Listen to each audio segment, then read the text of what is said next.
Tu peux avoir la meilleure stratégie au monde en trading, si tu n'as pas de bonne gestion du risque, tu ne réussiras jamais. Sans un risque management précis, tu ne seras jamais rentable. Ce que je vais te partager dans cette vidéo est finalement très simple à mettre en place, mais si tu ne l'appliques pas exactement, à coup sûr, tes résultats de trading seront catastrophiques. Je ne vais pas te parler de money management, on verra ça dans une autre vidéo de cette playlist spéciale trading.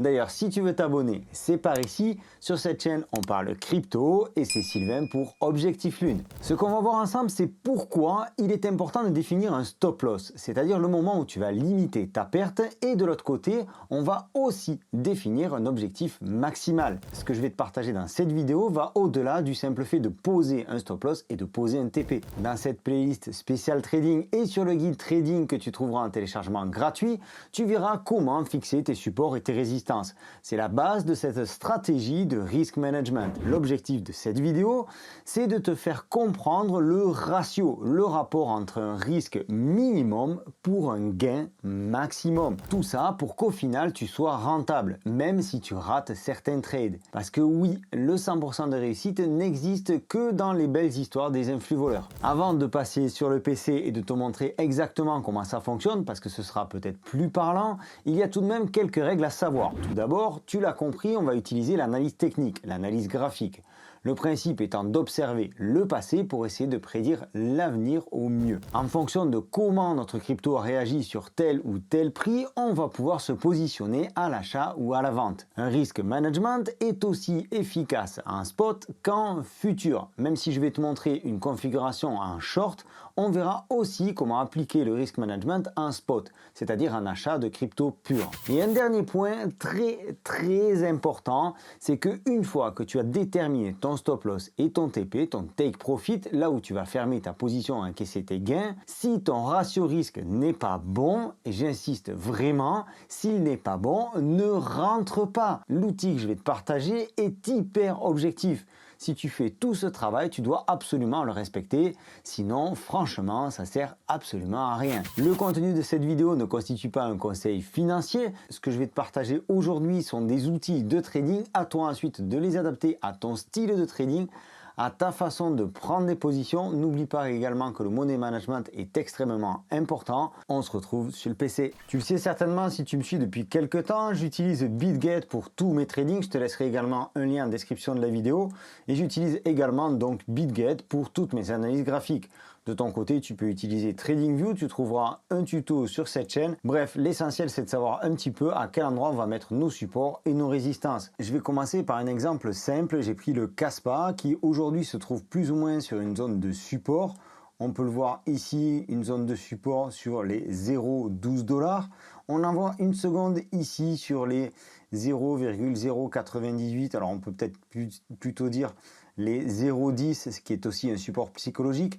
On voit une zone de résistance ici sur les 0,17, les 0,18 et ici sur ATH sur les 0,21, les 0,208. Donc si j'avais la possibilité de prendre un trade sur le Kaspa, je viendrais ici choisir cet outil qui me permettrait donc en position longue, qui est aussi adapté au spot, c'est-à-dire que là on va trader à la hausse. Je vais venir ici cliquer juste à côté donc sur mon prix actuel et étendre cette partie-là, cet outil-là, jusqu'à mes supports et mes résistances.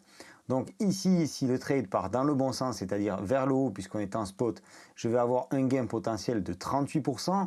Et si jamais je dois couper ma position, je la couperai en perte de 6,62%. Là, c'est très simple à comprendre. Tu as un ratio risque-récompense qui est de 5,7, 5,76 exactement. C'est-à-dire que tu peux gagner 5 fois plus que ce que tu risques de perdre. Admettons que je pose 100 $, je vais me retrouver donc avec 138,15 $ une fois mon TP atteint, c'est-à-dire mon take profit ici. Et je peux me retrouver potentiellement en clôturant ma position donc sur mon stop loss avec une perte de 6,62%.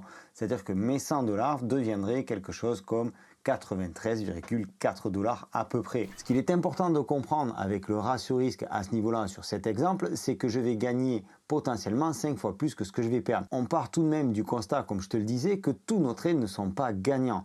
Donc il faut de temps en temps avoir plus de gains que de pertes. ici en gagnant 5 fois plus que ce que je risque de perdre, et en ayant tout le temps cette méthode-là, je vais pouvoir me permettre de temps en temps de perdre un petit peu, puisque ça va être compensé par ces 5 fois plus que ce que je perds. J'espère que ça a été clair pour toi. En ayant 40% de gains et 10% de pertes, grosso modo, je peux me permettre de perdre 4 fois plus souvent que ce que je gagne. Maintenant, il y a une erreur dont je dois te parler et que la plupart des gens peuvent être amenés à faire. C'est-à-dire que là, mon trade, admettons qu'il part dans le mauvais sens, c'est-à-dire qu'il part vers le sud, j'ai constaté ici qu'il y avait un autre support potentiel.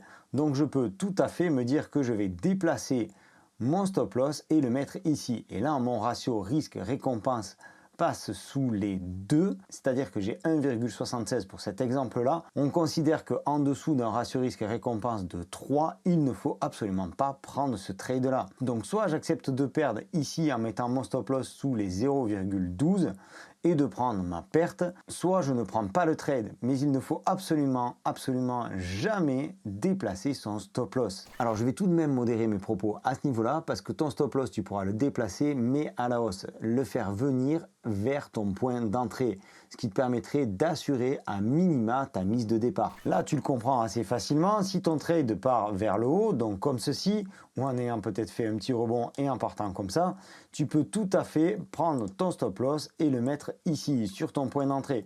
Ce qui fait que si jamais ça passe en dessous, eh bien tu ne gagneras rien, mais tu ne perdras rien. Attention cependant, parce que tu risques de te retrouver dans une configuration comme celle-ci, où ton trade part un petit peu à la hausse, vient ici frôler ton stop loss et se retourne vers le haut. C'est pas pour rien qu'on dit que les stop loss sont en général posés sur des supports. Ton support étant ici et ta ligne d'entrée aujourd'hui ne représentant rien, c'est-à-dire pas de support vraiment à proprement parler, il serait logique que ton trade revienne ici avant de repartir. Maintenant, on va voir un autre exemple sur le Bitcoin. Et avant d'aller plus loin, je dois te dire que ce que je te partage aujourd'hui dans cette vidéo ne constitue pas une analyse graphique. Une analyse graphique peut prendre un petit peu plus de temps, doit être certainement plus fine. Je t'invite à consulter mes autres vidéos de la playlist spéciale Trading.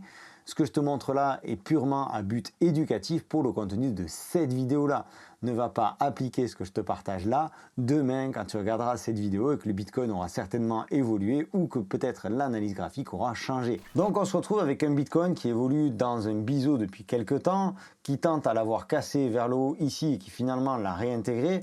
On a d'autres personnes qui donnent d'autres analyses graphiques, chacun sa vision des choses. Ce que je vois aujourd'hui, c'est qu'on a un support ici sur les 53 900 $, sur les 54 000 $ et une résistance ici qui se dessine, qui est assez évidente, sur les 71 800 $. Notre Bitcoin qui évolue au moment où je tourne cette vidéo sur les 67 850 $, et donc je pourrais tenter de le prendre en spot, c'est-à-dire à l'achat ou à l'achat en buy sur une position future. Et bien là, si je le prends en futur ici, je vais avoir ma cible ici sur les 71 800 $ et mon support ici sur les 53 900 $.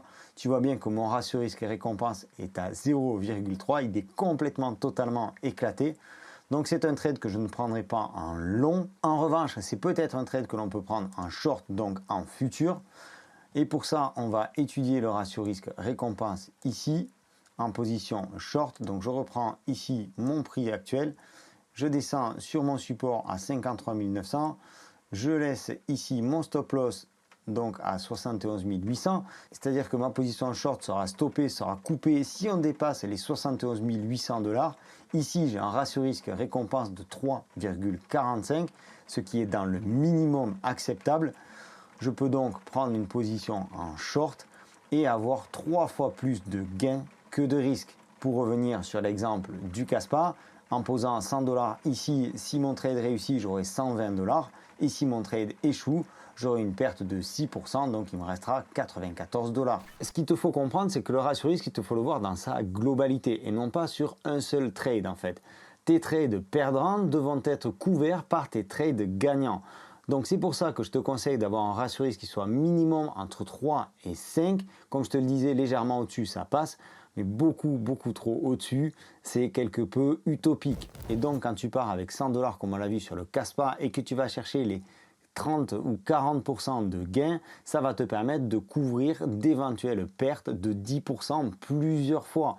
Si tu prends 40% une fois, tu peux potentiellement, tout dépend de ton money management, tu peux potentiellement couvrir une perte de 10% 3 ou 4 fois. Avant de conclure cette vidéo, je vais revenir sur quelques règles importantes. On ne bouge pas un stop loss, au mieux tu montes ton stop loss au point d'entrée, mais si ton trade part dans le mauvais sens, tu acceptes ta perte, tu ne bouges pas ton stop loss.